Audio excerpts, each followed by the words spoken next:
हमेशा ये सोचती हूँ कि कई बार हम लोगों के पास भी ये प्रश्न लेकर माता पिता आते हैं कि हमारी बेटी हमारी बात नहीं मानती, हमारा बेटा हमारा बात नहीं मानता। बिल्कुल। पर आज ये विचार करने का समय है कि क्या गलती बेटी बेटों तक ही है?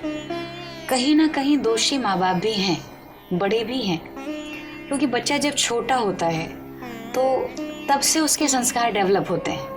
जैसे मैंने अभी चर्चा में बताया कि मेरे पिताजी की बड़ी इच्छा थी कि वो कथा करें, तो उन्होंने तो नहीं किया और उनके मन में एक भाव था कि उनका बेटा यदि होता, और चूंकि हम बहनें ही हैं तो बेटा तो नहीं, लेकिन वो जो उनकी इच्छा है वो कहीं ना कहीं उसका एक मूर्त रूप मैं समझती हूँ मेरे भीतर आए।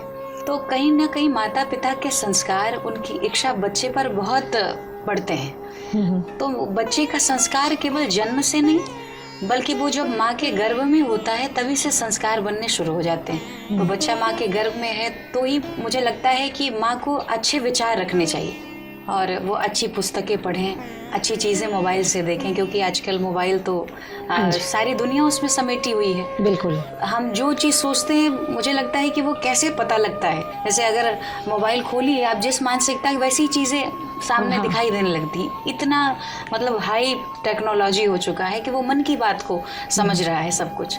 तो माँ को चाहिए कि बहुत अच्छी चीज़ें देखें, भजन सुने और अच्छे किताबों को पढ़ें, शास्त्रों को।